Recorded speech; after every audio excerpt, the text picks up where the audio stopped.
Vamos entrar na nossa última apresentação. O dia andou muito rápido. Nós vamos ter o módulo A Vida Como Ela É. O que ocorre após o tratamento? Devia ter chamado o Nelson Rodrigues aqui, né, para ele dizer como que é a vida após o câncer.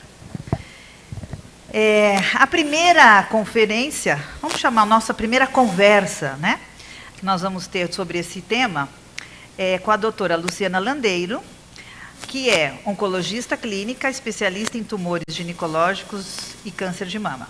Presidente do GBCAN e diretora do Núcleo de Pesquisa Clínica da NOB, possui doutorado em Ciências pela FMU, que é a USP, e é reconhecida por pesquisas voltadas à qualidade de vida de pacientes oncológicos. Doutora Luciana Landeiro, bem-vinda ao nosso último momento, com a palestra Cuidado com a Paciente após o Tratamento, Principais Diretrizes. Esta doutora Luciana é aquela que eu falei em alguns momentos hoje, que pesquisa não é só para descobrir uma droga nova.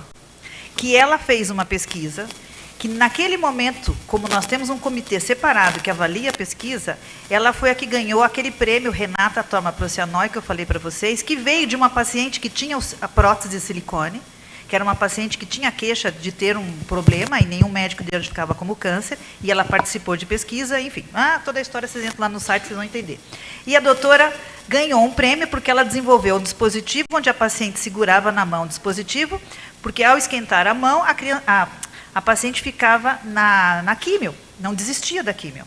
Então, foi uma forma de manter a paciente em tratamento. E que aí eu aprendi o que é pesquisa que não é só sobre desenvolvimento de droga, é de qualidade de vida. Então, vamos ver o que ela vai dizer para a gente sobre a vida após o câncer. Obrigada, Fernanda, pela introdução carinhosa. Obrigada pelo convite do grupo do Instituto Cura para fazer parte. Obrigada a vocês, cada um de vocês que, firme e forte, né, estão aqui até tarde. E o objetivo aqui é a gente conversar um pouco... Deixa eu vir para cá para não ficar dando as costas para a Fernanda.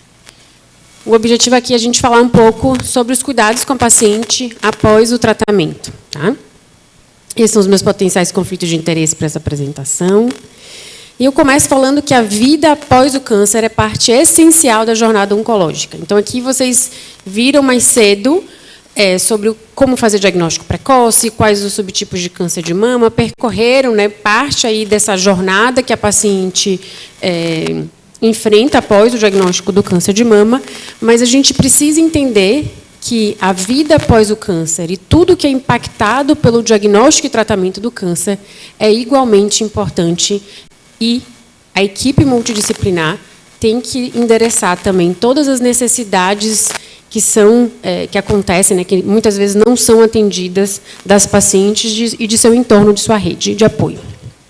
Então, é importante a gente entender alguns conceitos quando a gente está falando dessa temática. Tá? E eu vou me referir aqui, muitas vezes, ao termo sobrevivente de câncer.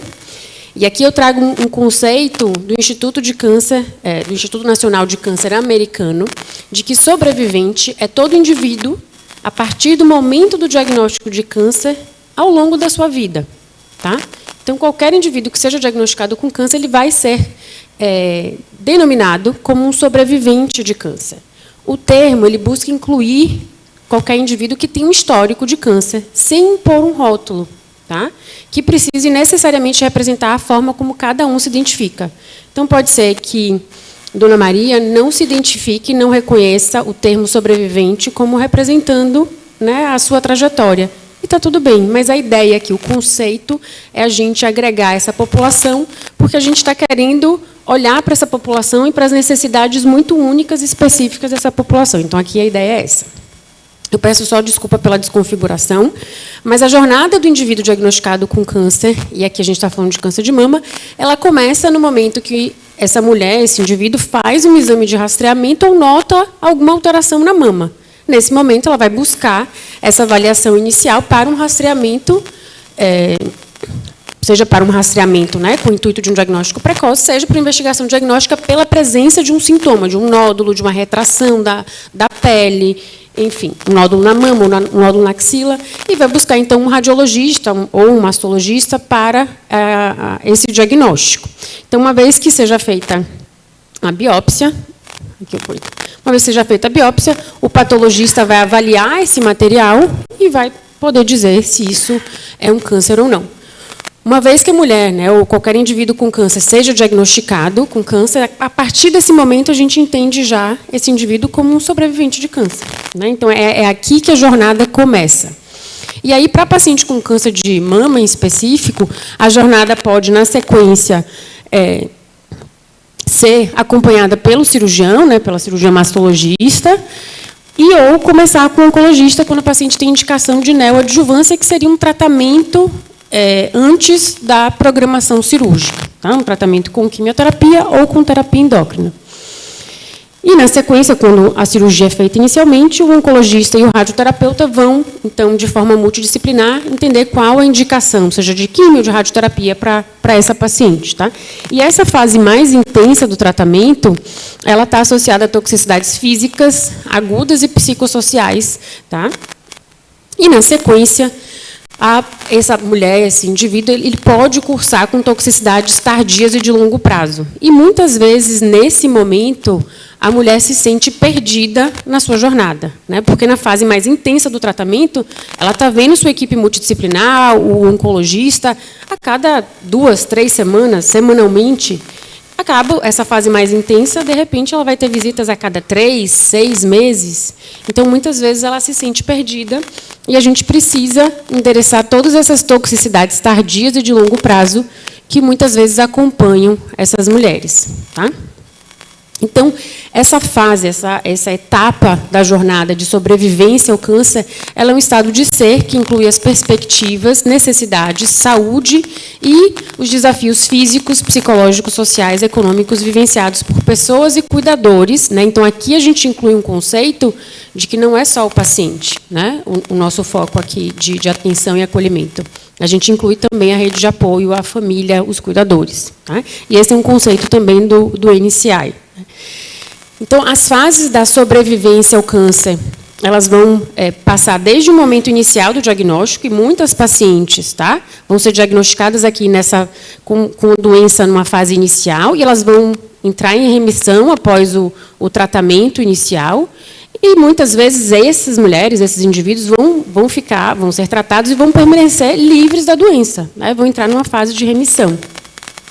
Algumas mulheres podem ter uma recorrência da doença, né? Então, pode ser que essa jornada, essa sobrevivência passe por uma fase de doença avançada e metastática, ou, eventualmente, já diagnosticada numa fase mais avançada e metastática. E algumas mulheres vão evoluir com uma progressão da doença e uma fase de fim de vida relacionada ao diagnóstico com câncer. Tá? Então, existem essas fases que não necessariamente ou muito frequentemente não acontecem todas elas para as pacientes que são diagnosticadas com o estadio inicial da doença. E é importante a gente reforçar que as experiências e os objetivos do cuidado de cada sobrevivente são únicos e dinâmicos. Então, às vezes, uma necessidade de uma mulher na sua jornada, naquele momento, é muito relacionado à sexualidade, a questões de sexualidade. Num segundo momento, ou meses depois, ela pode estar muito mais preocupada com déficit cognitivo, com alterações cognitivas relacionadas ao tratamento que ela está recebendo. Tá? Então, isso precisa ser acessado de forma contínua nessa jornada. E os cuidados nessa etapa, né, da sobrevivência ao câncer, eles compreendem um conjunto abrangente de ações voltadas a todas as pessoas com histórico de câncer e tem como objetivo avaliar e, de forma precoce, mitigar os impactos do câncer e de seu tratamento. Tá? Então, existem múltiplos componentes desse cuidado e a gente vai falar um pouco sobre eles nos próximos slides. E por que é tão importante a gente ter esse olhar sobre essa população de sobreviventes? Porque o número de sobreviventes de câncer está aumentando progressivamente, exponencialmente. Né? Então, aqui a gente vê, são dados americanos, mas a gente vê aqui que para 2040, a expectativa é que a gente tenha mais de 26 milhões de sobreviventes de câncer no mundo. Tá? E quando a gente olha especificamente para essa população de sobreviventes, um quarto, né, um quinto dessa população é representado por mulheres diagnosticadas com câncer de mama. Então, essa população de sobreviventes é enriquecida pela população de pacientes com câncer de mama. Então, aqui, só trazendo esse dado, né, um outro dado também americano, mostrando para a gente que a gente alcança quase 4 milhões de sobreviventes de câncer de mama sem evidência de doença, e pacientes que convivem com o diagnóstico de uma doença metastática, a gente tem mais de 140 mil mulheres nos Estados Unidos, e aqui no Brasil, esse é um dado do Tomás Reiner, que é um pesquisador gaúcho, com uma estimativa de mais de 53 mil mulheres convivendo com o diagnóstico de um câncer de mama metastático. Tá? Essa estrutura dessa linha de cuidados, que a gente chama de cuidados aos sobreviventes, ou survivorship, no termo americano, ela é bem complexa. Tá? E eu vou tentar trazer de uma forma mais esmiuçada para vocês. A gente tem vários consensos, ou o que a gente chama de guidelines, que nos orientam sobre como oferecer esse melhor cuidado da vida pós-câncer para as nossas pacientes. Então, desde a Sociedade Europeia de Oncologia Clínica, o próprio NCCN, que é uma ferramenta que, muito comumente, nós, oncologistas, utilizamos para nos orientar em relação a tomadas de decisão e de condutas no nosso dia a dia, assim como a Sociedade Americana de Oncologia. Então, a gente tem 4 pilares nessa linha de cuidado aos sobreviventes: avaliar os efeitos tardios e de longo prazo, sejam eles físicos, psicossociais e financeiros. Tá? Então, a gente sabe, né, vocês muito provavelmente sabem, o impacto econômico que o diagnóstico e o tratamento de câncer traz para essa mulher e essa família. Promoção de saúde e estilo de vida. Provavelmente também já foi abordado hoje a importância da atividade física, de uma alimentação saudável, balanceada. Então, a gente tem que ter esse olhar também na vida pós-câncer para estimular melhores hábitos de vida. E isso vai ter um impacto, né, em prognóstico, em risco de novos diagnósticos de câncer. A gente tem também um pilar de olhar para o risco de recorrência, né, de um retorno da doença, assim como do diagnóstico de novos tumores primários. Então, às vezes, a mulher está lá acompanhando com um oncologista, ela teve um câncer de mama, ela está com 47 anos e nunca fez uma colonoscopia. Né? Então, nesse momento, a gente traz um alerta da importância de fazer a colonoscopia a partir dos 45 anos. Então, é nosso papel também nessa linha de cuidado. E um ponto importante que é essa coordenação do cuidado. Porque, muitas vezes, não é só um oncologista que vai acompanhar essa mulher.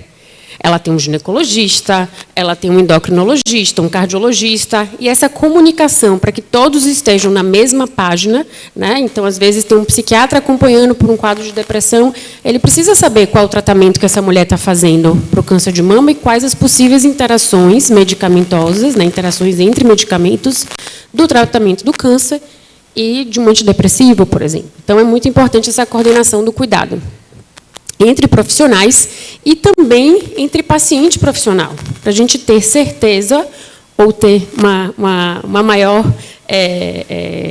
clareza de que a paciente está entendendo exatamente o que está acontecendo na sua jornada. Tá? Aqui existem diversas toxicidades tardias e de longo prazo, então, definitivamente, em 10 minutos eu não poderia abordar todas elas e manejo de todas elas, mas a gente pode falar um pouco mais no debate, mas existe aqui, é só para reforçar, uma multiplicidade de toxicidades que podem acometer essa mulher. E a gente, novamente, tem vários consensos que nos guiam aqui, de como manejar os sintomas de menopausa relacionados ao tratamento para o câncer, de como manejar a perda de massa óssea, que pode acontecer também relacionado ao tratamento do câncer. Então, tudo isso a gente tem consensos que nos orientam como conduzir. O rastreamento de novos tumores primários, que eu mencionei, né? Então, é importante a gente entender se a paciente tem um alto risco para câncer de pulmão e orientar qual o exame de rastreamento, qual a indicação. Câncer de colo do útero, a mesma coisa, e o câncer coloretal, que eu tinha exemplificado.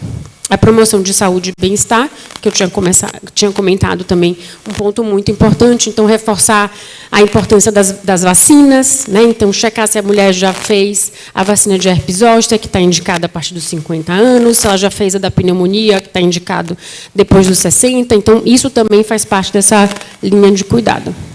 E a coordenação do cuidado, que eu tinha mencionado, que tem como objetivo, então, dar mais protagonismo para essa mulher na sua jornada pós-câncer. Tá?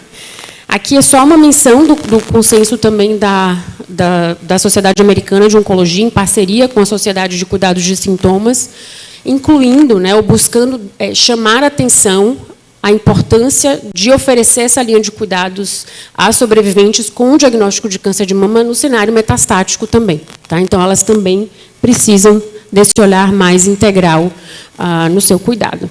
Existem vários modelos de cuidados que podem ser oferecidos com o intuito, né, de melhor manejar essa vida pós-câncer.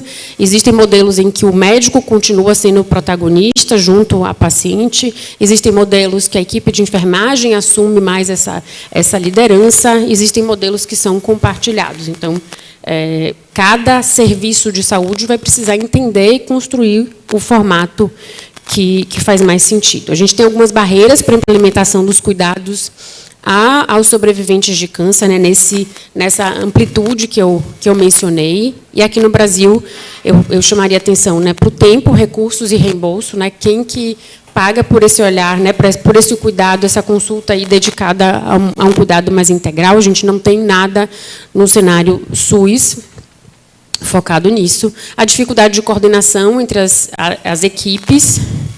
E, como eu falei, né, as disparidades ali entre sistema público e sistema privado. Então, eu trabalho em instituição em que a gente pôde desenvolver um programa de cuidados a sobreviventes e a gente oferece esse cuidado em algumas das nossas unidades. É um cuidado muito bem estruturado, né, e que a gente tem agora dados mais robustos e tem levado para congressos para mostrar a nossa atuação e os dados que a gente tem do nosso programa. Então, já estou acabando. Acho que é só reforçar que o modelo não serve para todos, né? A gente tem esses pilares, a gente sabe quais são os pontos mais importantes a serem ofertados nessa jornada da paciente na vida pós-câncer, mas a gente precisa entender para cada cenário, para cada realidade, para cada instituição, qual é o modelo que é mais realístico, que faz mais sentido e é sustentável do ponto de vista, né, de durabilidade ali do programa e de crescimento. Então, aqui eu queria só terminar fazendo menção de que esse olhar para a vida após o câncer e os cuidados aos sobreviventes tem chamado a nossa atenção. Isso é muito bem estruturado em outros países, né, em países desenvolvidos. No Brasil, a gente está trazendo, em parceria com a Sociedade Americana de Oncologia, um treinamento tanto para médicos quanto para a equipe multidisciplinar, focando nesse melhor letramento, né, e aprofundamento da importância do cuidado na vida pós-câncer. Então, a gente vai começar esse programa na semana que vem e é algo que eu acredito que vai semear, né, caminhos para um futuro com cuidado mais integral para as nossas pacientes. Obrigada.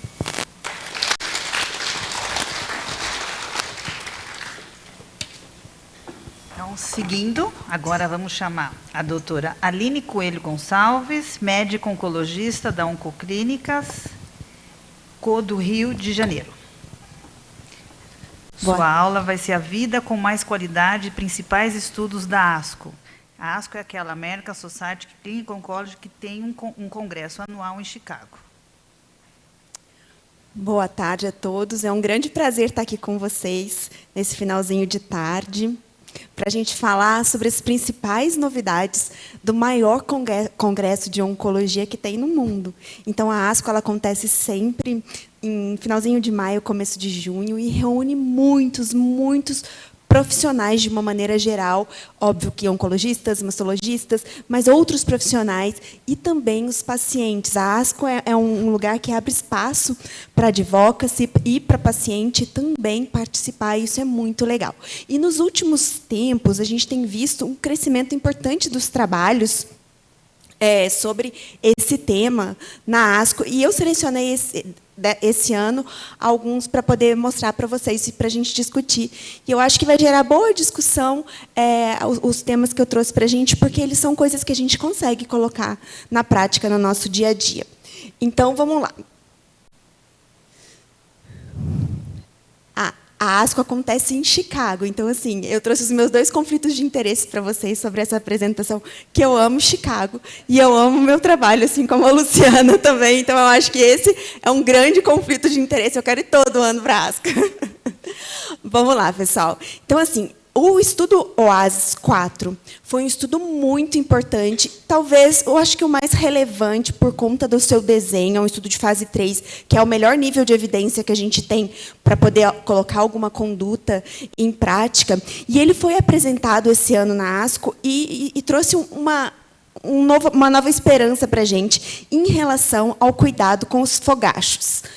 Fogachos são aquelas ondas de calor que tiram o sossego de muitas mulheres, né? Quem já teve fogacho aqui? Então, e que, assim, é muito frequente nas pacientes que fazem uso de hormonioterapia, mas também naquelas pacientes que fizeram quimioterapia e entraram no status de menopausa. Então, a gente sabe, e eu escuto isso todos os dias das minhas pacientes, o quanto é difícil lidar com essa questão dos fogachos, umas mais, outras menos, mas é uma questão que impacta muito na qualidade de vida das pacientes. E o grande desafio de tratar os fogachos é porque a gente não tem tantos medicamentos não hormonais para que a gente possa abordar esse sintoma, né? A gente faz uso, muitas vezes, de medicamentos antidepressivos para poder tratar, eu acho que muitos aqui já devem ter ouvido falar de venlafaxina, de oxibutinina, mas assim, essas medicações elas trazem também efeitos colaterais que são desafios na nossa prática clínica de lidar. Esse estudo ele avaliou, o maior desafio desse estudo é falar o nome da droga, gente, vamos lá, olha, elinzanetanto. Você consegue fechar o olho e falar, Lu? Conseguiu. Parabéns, está treinada. E ele é uma medicação que ele age num receptor no nosso cérebro, que é um termostato. E ele não é hormonal. Então, o que esse estudo mostrou? Ele comparou o uso dessa medicação com um placebo, ou seja, um grupo de pacientes usou a medicação e outro grupo um placebo, e as pacientes que usaram essa medicação, elas tiveram uma redução muito importante e rápida das ondas de calor já nas primeiras semanas. Tiveram também melhora do sono e da qualidade de vida, e um ponto muito importante, é uma medicação com um perfil de efeito colateral que foi bem tolerado. Então, é uma grande notícia, né, a chegada dessa nova droga para tornar mais uma opção para os pacientes para tratamento do fogacho. É uma droga que a gente ainda não tem no Brasil, e, pelo que eu ouvi falar, o custo vai ser uma grande barreira, que já é uma barreira nos Estados Unidos, mas eu acho que a gente não pode desistir de trabalhar pelo acesso a medicações que são tão importantes e impactantes no dia a dia das nossas pacientes.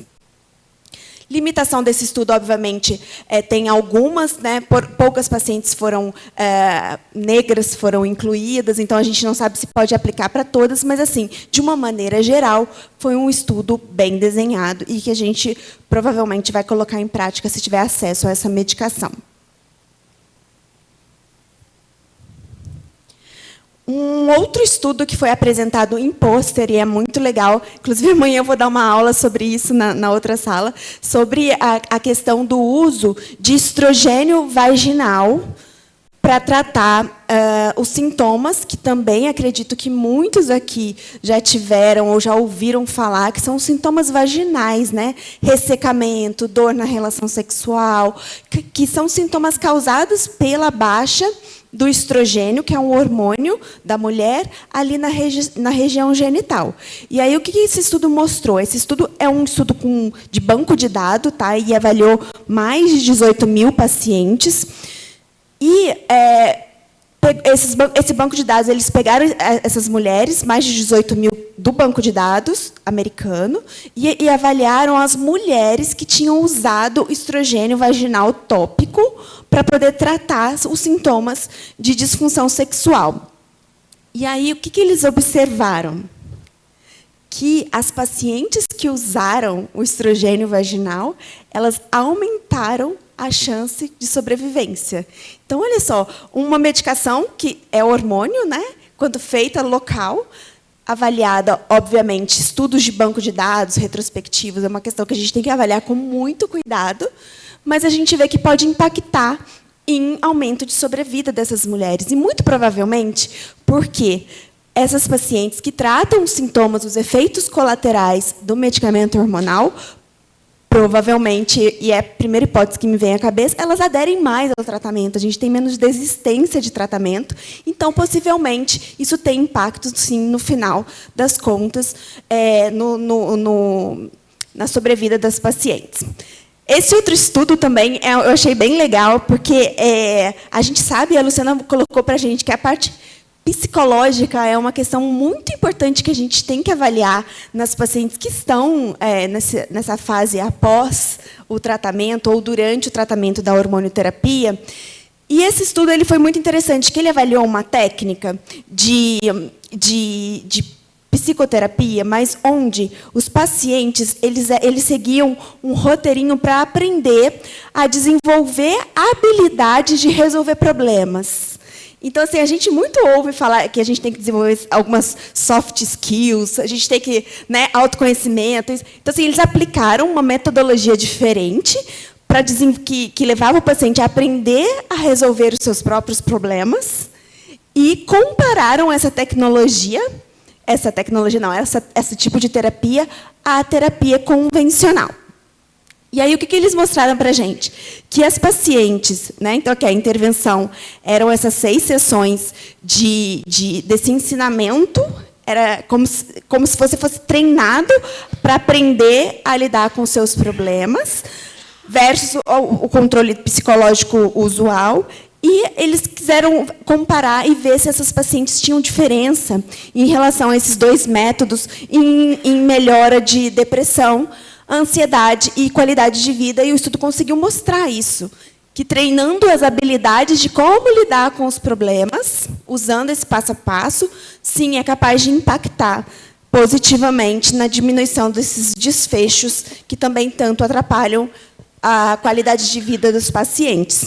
E de qualquer um, né, gente? Assim, eu acho que a gente aprender a lidar com os nossos problemas é uma coisa muito importante para a gente se resolver sozinho, né? Então, mas existe técnica e metodologia para isso. Então, eles aplicaram aqui e funcionou.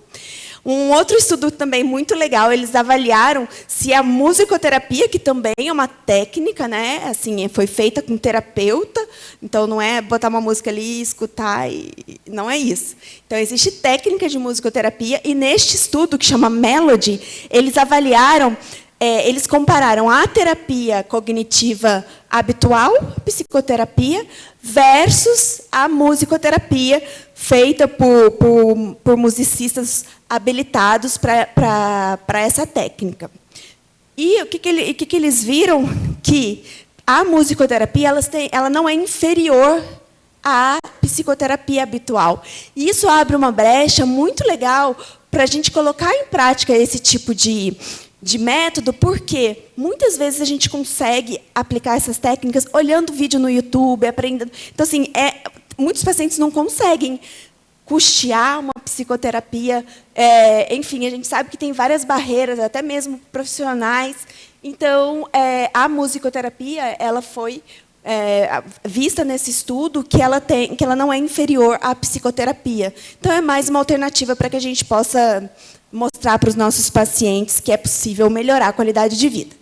Eu vou finalizar com o trabalho da Lu, que eu acho que você podia apresentar isso, Lu, para a gente, mas a Luciana falou que o Você Sobreviver é um programa que cuida das sobreviventes com câncer de mama do Grupo Oncoclínicas. Ele foi desenvolvido, liderado pela Luciana e também pelo Rafael, e esse ano eles levaram os resultados desse programa para apresentar em pôster na ASCO. Esse foi o pôster. Então, aqui é a metodologia que a gente pode conversar depois com a Lu, mas o que eles mostraram aqui nesse período que eles implementaram na Oncoclínicas esse programa, que mais de 500 pacientes foram avaliadas, a grande maioria para câncer de mama, porque o programa inicial foi aplicado só para mama, mas depois eles começaram a ampliar.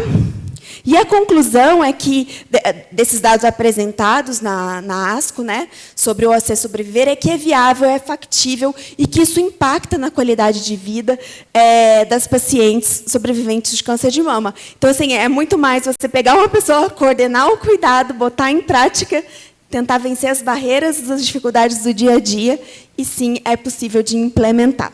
E aqui eu finalizo, gostaria de agradecer a todos vocês a atenção e estou disposta a discutir muito sobre isso, que é um tema tão importante.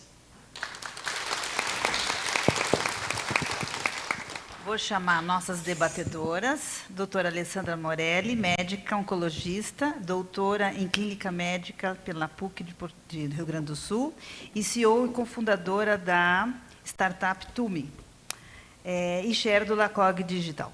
E nossa querida Luciana Pereira, que é a nossa coordenadora da parte de pacientes no Instituto Projeto Cura.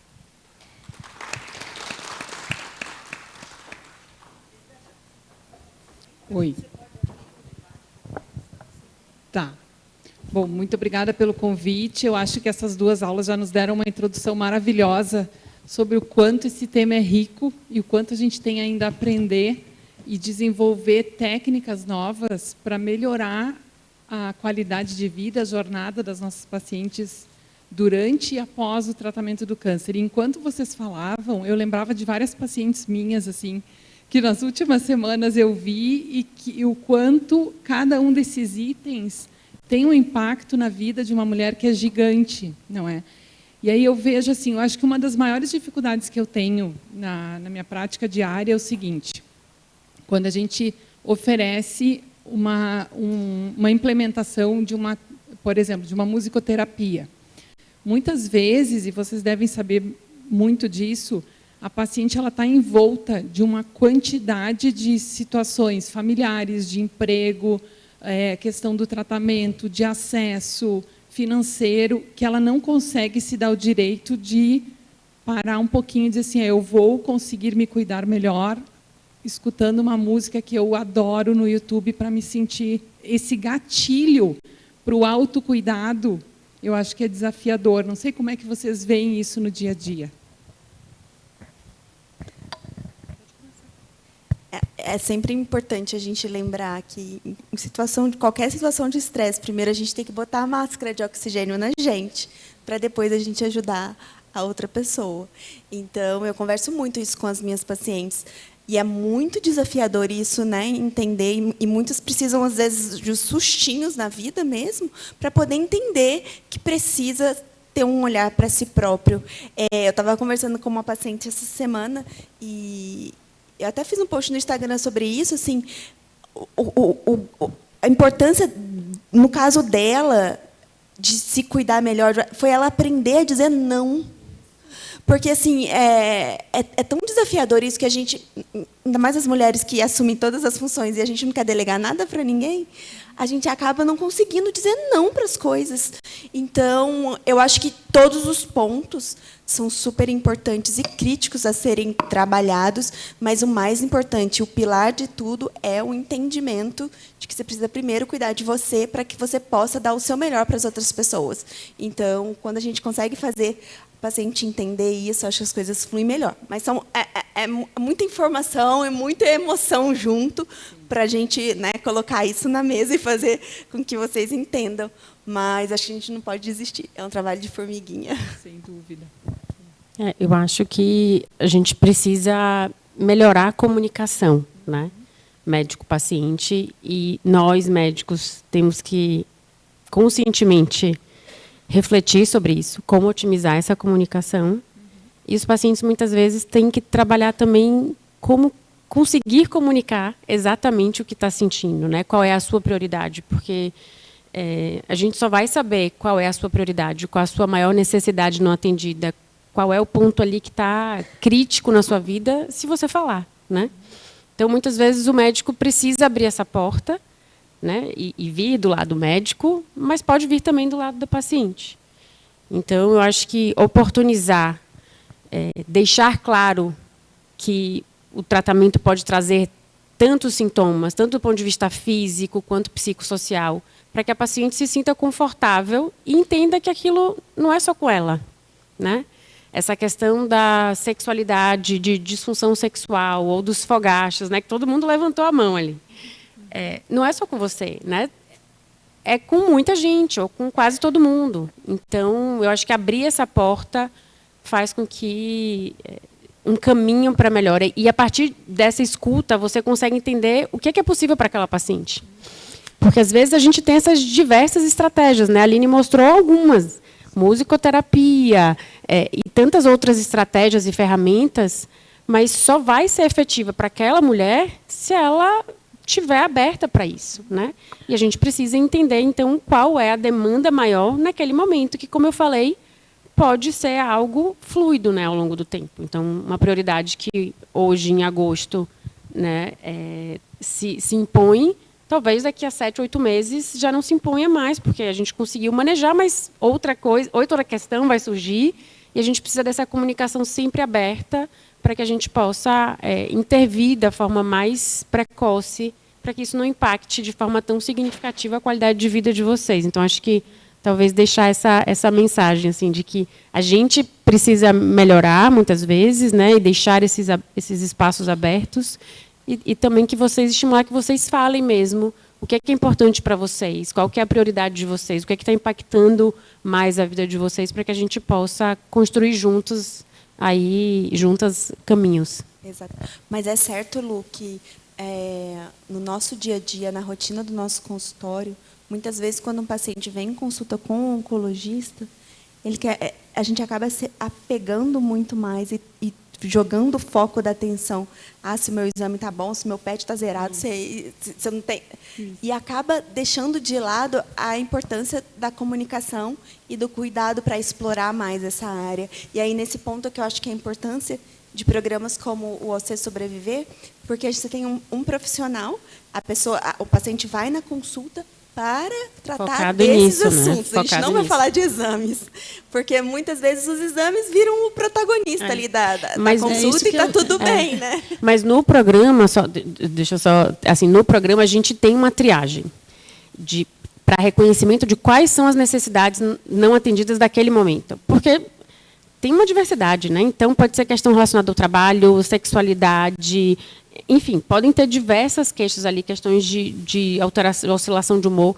Então, para que ela, naquele momento, consiga já marcar um xizinho ali do que está mais crítico, para, de repente, na consulta, o médico, por mais que seja uma hora de consulta, o médico poder focar mais energia ali, mais tempo, para falar do que é mais importante para a paciente naquele momento. Então, acho que passa um pouco por isso, pelo reconhecimento de que vão ter questões que são mais críticas, né, em cada momento. Eu acho que isso que vocês estão comentando é super importante, né? Porque assim, eu acho que quando você está passando pela fase crítica, e eu já passei por fases críticas assim de tratamentos de saúde, você diz que você está sobrevivendo. E depois que a coisa que você, né, acalmou, você volta a viver, né? Você consegue retomar suas atividades, às vezes você só troca algumas atividades, né? E eu acho que isso é diferente de uma paciente para outra. Para algumas, é quando eu fiz a extensão de cabelo. Para outras, quando eu voltei a ter relação sexual. Então, eu queria saber se vocês notam muito isso, a diferença do endpoint, né?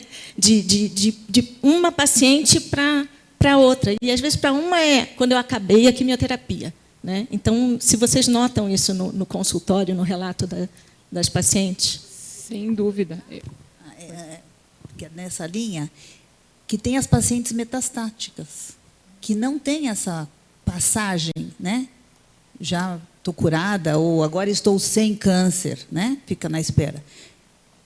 Essa vida pós-diagnóstico também deve ser diferente para aquelas que estão numa esperança de uma remissão ou de que realmente a quimio acabou, a cirurgia acabou. Eu acho que aí entra... Eu gosto muito de usar um termo com as minhas pacientes que eu digo assim, a gente vai fazer um projeto, um plano de vida, independente dos fatores que estiverem dentro desse plano. Mesmo com a doença avançada, vamos planejar como melhorar, o que você gosta de fazer, como a gente consegue fazer isso, quais são as demandas que a paciente nos traz, e como a Lu falou, dependendo do que a paciente nos traz, a gente vai organizando a vida da paciente.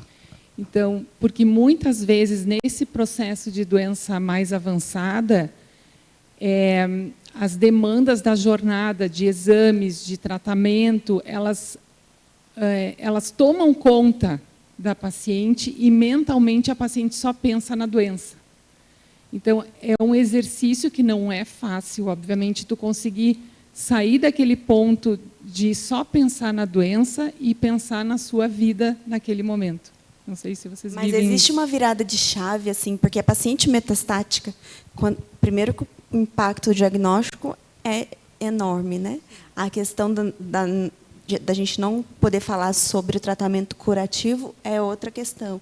Então, nesse primeiro momento, fica muito envolvido nisso, nos sintomas da doença e nos efeitos colaterais iniciais do tratamento.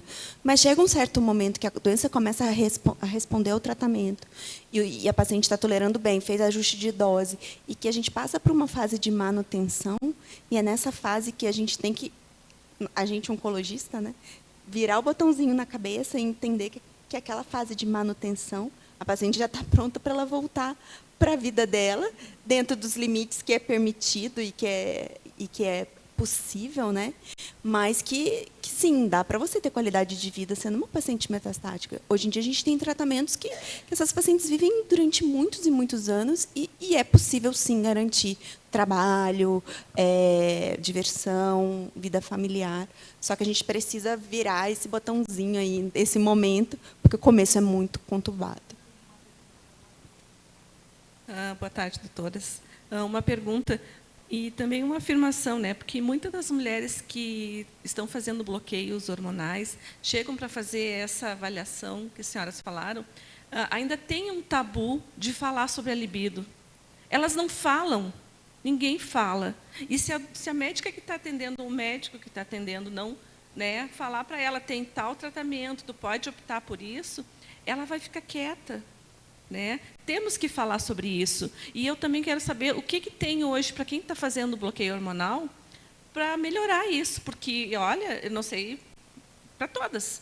Né? Até quem não está fazendo bloqueio hormonal chega na menopausa, é um horror. Né? É um horror, vamos combinar que é. E aí, imagina, além disso, mais um bloqueio hormonal. O que tem hoje para a libido, para essas mulheres que estão fazendo bloqueio hormonal e que não pode tomar um hormônio ou alguma coisa para melhorar isso? Então, acho que esse tema, tenho certeza, a gente tem, dentro do programa, a gente tem grupos de suporte, e nesses grupos de suporte tem vários temas que são abordados, são encontros semanais, e o tema de sexualidade é sempre o mais palpitante, assim, as pacientes querem que tenha a segunda semana, porque uma hora só não dá conta. E, de fato, isso está muito presente. Né? Eu acho que a gente precisa, novamente, reconhecer que é um tabu na nossa sociedade. Muitos médicos não abordam, e existem vários fatores que levam a essa fuga desse tema que é tão importante para os nossos pacientes.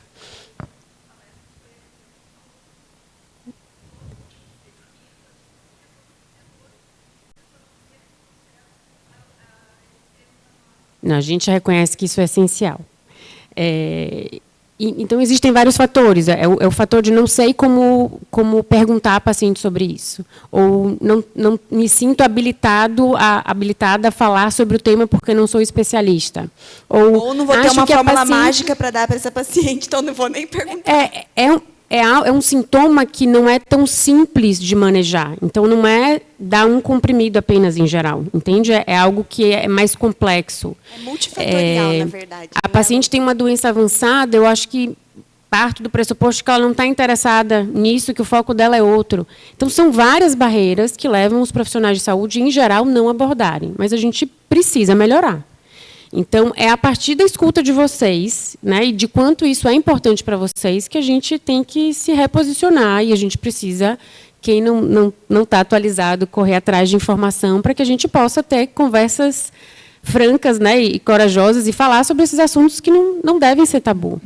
Então, assim, para abordagem de questões relacionadas à sexualidade e perda de libido, que é muito frequente nas pacientes, a gente precisa entender várias questões. Inclusive, como que era a sua vida sexual antes do diagnóstico do câncer?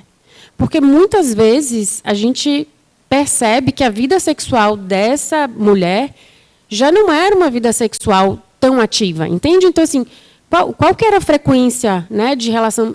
Não, uma vez a cada 2 meses, eu e meu minha parceria, a gente se relacionava. Então, assim, você não pode partir de um pressuposto do que você acha que seria a normalidade, você tem que entender qual que era a normalidade, o que que aquela paciente está buscando.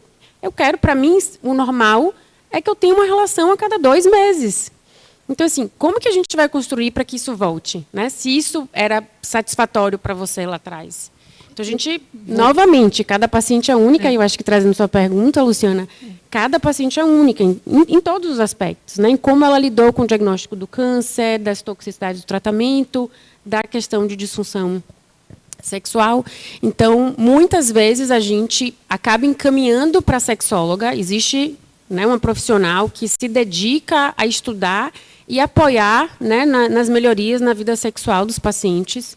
Muitas vezes a gente precisa propor à paciente que a parceria esteja, né, que o parceiro ou a parceira esteja na consulta junto, né? Então, primeiro a gente pergunta se a paciente topa isso, porque, em geral, a questão com a sexualidade não é apenas da mulher, né, diagnosticada, é do casal. Então, a gente precisa abordar isso entre o casal.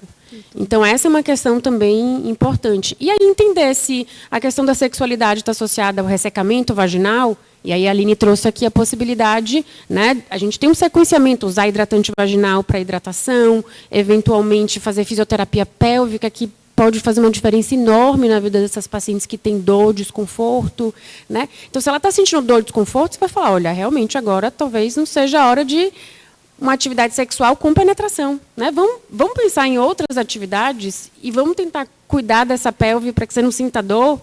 Então, é isso, é complexo, assim, são vários caminhos, não tem uma... Mas eu acho que a gente tem que ter 3 em mente, assim, sabe? Quando falar de sexualidade, pelo menos para a gente fazer um autoexame. Avaliar, primeiro, a questão local. Eu estou com dor, eu estou ressecada, eu estou assim, eu estou assada. Beleza, esse é um ponto. E, para isso, tem medidas farmacológicas e não farmacológicas para a gente poder ajudar. A questão psicológica, que isso é importante, e colocar o parceiro na jogada. Então, eu acho que a gente tem que, para começar, tem que trabalhar esses 3 aspectos e não encarar isso como uma questão única. Me dá um remédio, como é que eu faço? Não é uma coisa única. E o quanto a sexualidade envolve o nosso cérebro, não é só... Então, assim, eu costumo assim, indicar para as minhas pacientes, muitas vezes, e isso na menopausa acontece também, é um processo mental que ele tem que ser estimulado mais frequentemente, de vários aspectos. Então, assim, é o cérebro que dá o gatilho para que todos os outros eventos aconteçam relacionados à sexualidade. E aí, esse apoio, quando tem um ressecamento, se é falta de libido, o que pode ser feito para a paciente, parceiro ou parceira, ter mais estímulo, seja visual, seja através de um vibrador, seja o que for. Então, assim, não ter esse tabu de abertamente conversar com a paciente e oferecer o que a gente tem disponível hoje. Temos uma pergunta aqui. Agora, talvez seja mais para corroborar com tudo que foi falado, né? Mas eu acredito muito que a paciente perca um pouquinho da sua identidade durante o tratamento. E eu falo isso porque eu fiz o meu mestrado em visagismo e a minha função ali no final do mestrado foi fazer uma prótese oncológica para minha arquiteta, que na época teve câncer e acabou falecendo. Depois disso, virou um projeto lá em Passo Fundo, a gente já trabalha com alguns oncos nisso, mas depois eu fui fazer biomedicina e fiz biomedicina estética, justamente para estudar só a estética regenerativa para a paciente. A gente sabe de toda essa estética disseminada que tem por aí, mas eu queria saber de vocês, oncologistas, como é que vocês verem a parte da estética para o paciente onco hoje, mas que eu falo, estética regenerativa na prática, com material autólogo. Como é que vocês estão vendo isso hoje na prática clínica? Posso falar assim do que... esse é um tema interessante, porque geralmente durante o tratamento que a gente percebe é que existe, lógico, um cuidado, por exemplo, com a questão do cabelo. A gente, quando possível, estimula a crioterapia. A crioterapia não é fácil.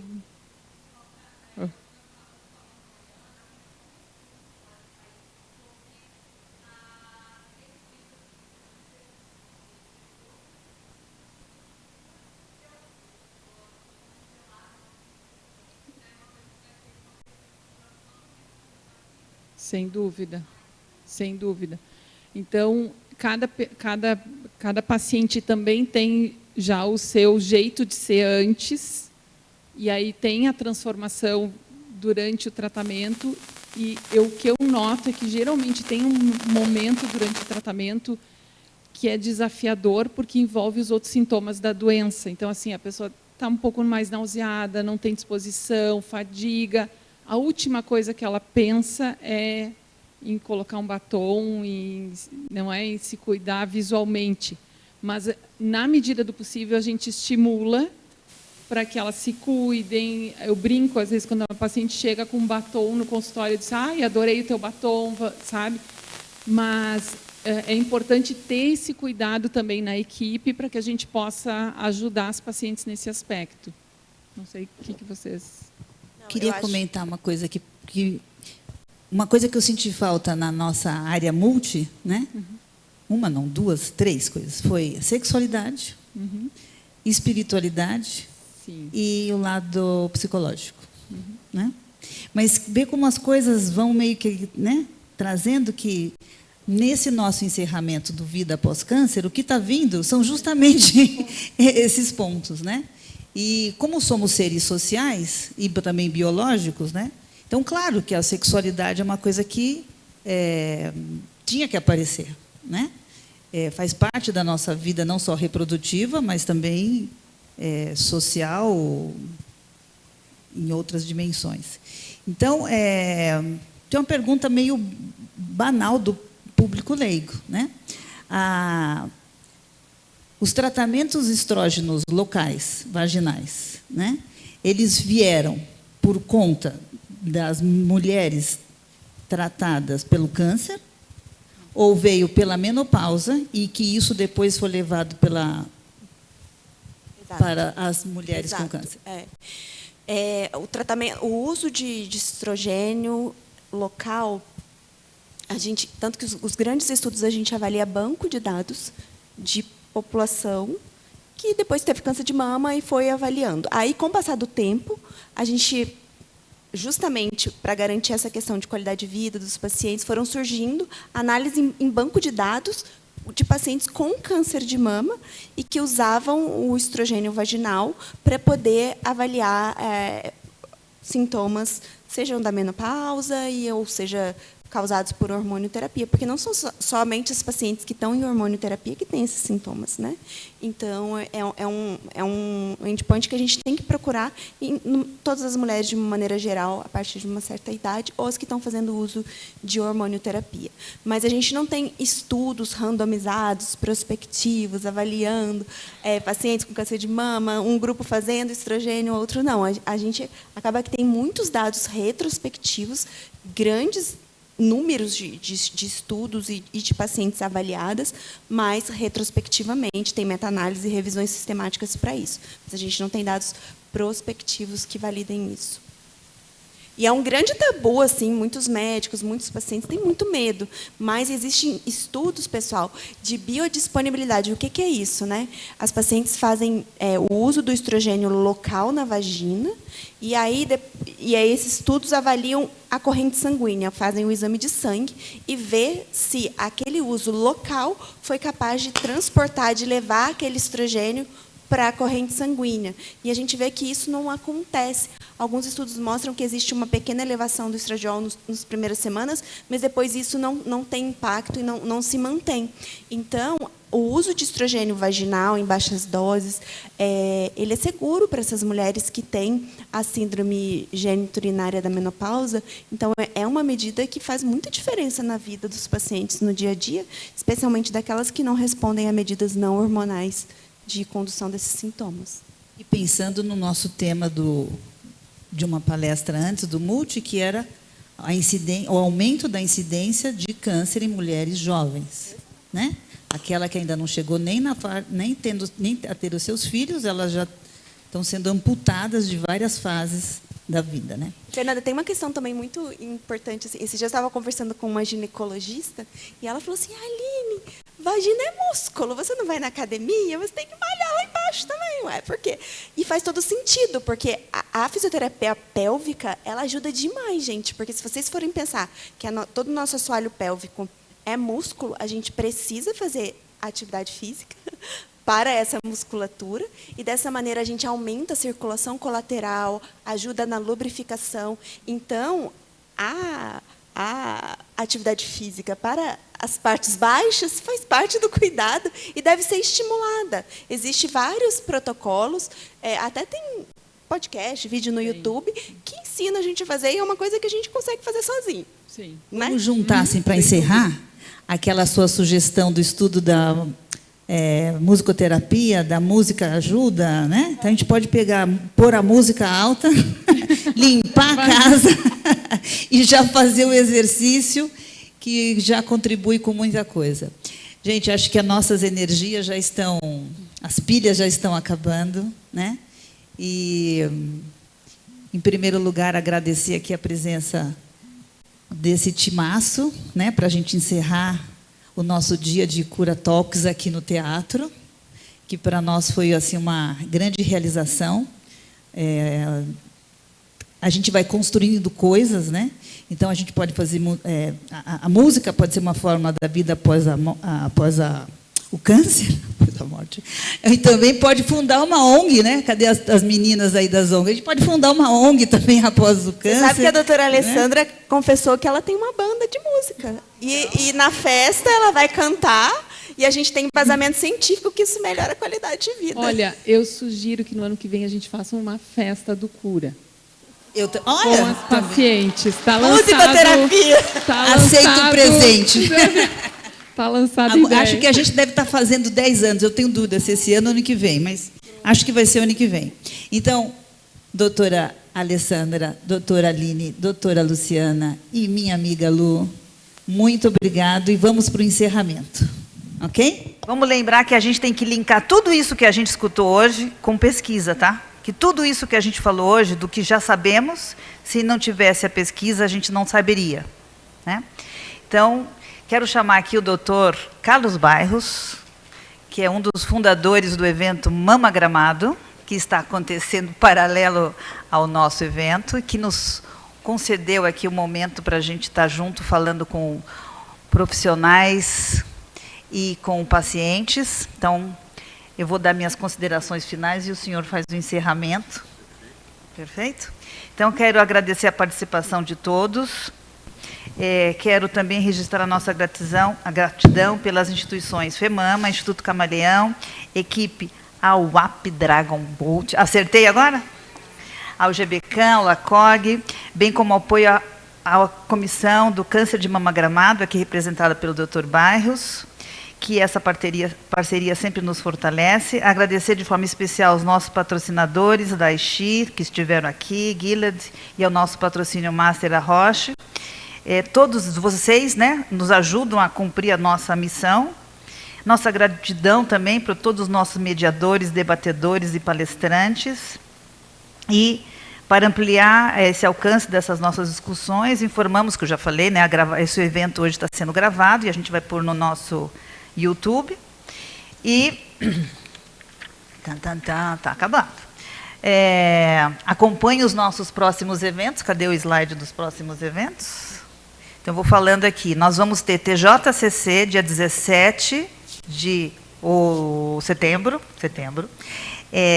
Se eu não me engano, das 2h15 às 4h. Temos ingressos.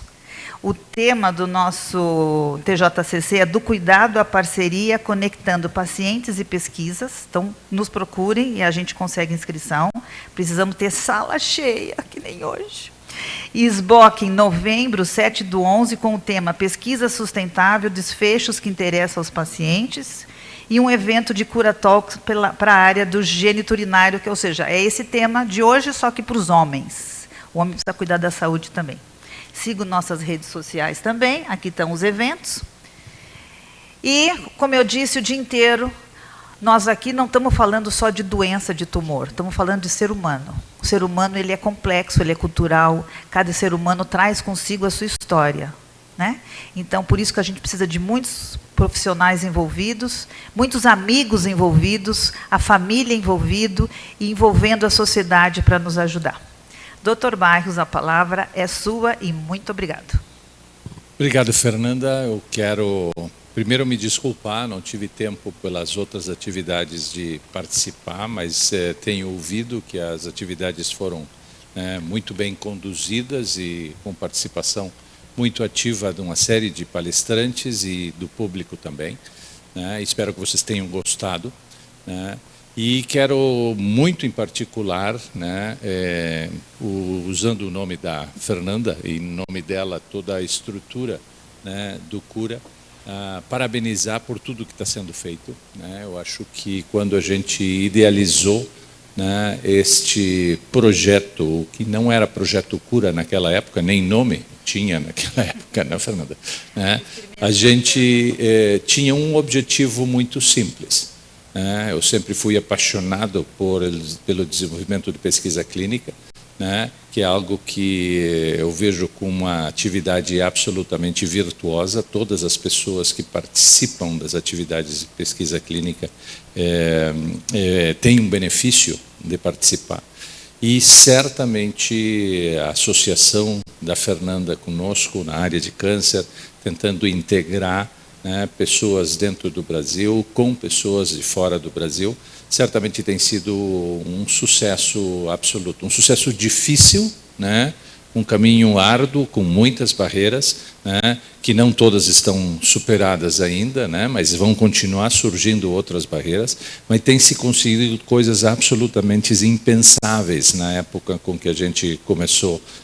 E eu tenho que convencer isso da Fernanda cada vez que ela me liga, uma sexta-feira de noite, né, para me dizer dos problemas que o Cura tem. Eu tenho que ir, eventualmente, né. Ela já se demitiu várias vezes, vocês não sabem, né, e eu consegui demovê-la dessa demissão, por isso que ela continua aqui, né. Então, assim, certamente eu sei que é difícil, mas os objetivos são absolutamente fantásticos. E o comprometimento e envolvimento, né, de vocês, né, o público leigo, com pacientes e pacientes, ou gente que não é paciente, certamente é absolutamente fundamental e faz parte da força, né, disso. E como a Fernanda estava dizendo há pouco tempo, a cada evento surgem, né, ideias e coisas que não foram feitas e que precisam ser feitas. As necessidades nos superam de uma forma absoluta, né? É fundamental reconhecer que cada vez que a gente faz um pouquinho, né, a gente descobre que tem muito mais para fazer ainda e que a gente pode fazer não tanto mais, mas até melhor alguma das coisas que está fazendo. Então eu quero parabenizar, né, o Cura por tudo que tem sido feito, né, e do nosso ponto de vista pessoal, meu e do LACOG e do Mama Gramado, né, que vocês podem contar conosco absolutamente para sempre. Eu acho que isto representa um outro aspecto fundamental das atividades que a gente faz, tanto em pesquisa clínica, tanto em Gramado, tanto no LACOG e certamente do Cura, que é a colaboração. A gente não faz essas coisas sozinhos, e a capacidade que a gente tem de engajar pessoas, trazer pessoas junto, né, de convencer pessoas de que têm ideias que são boas e trazer essas pessoas para nos melhorar ainda mais em termos das ideias e contribuir para que isto aconteça. Quanto mais a gente tenha de pessoas, mais sucesso a gente vai ter nesse sentido. E mais pacientes vão se beneficiar disso. Então, certamente, né, todos vocês estão de parabéns e espero que tenham aproveitado, né, o evento. Muito obrigado.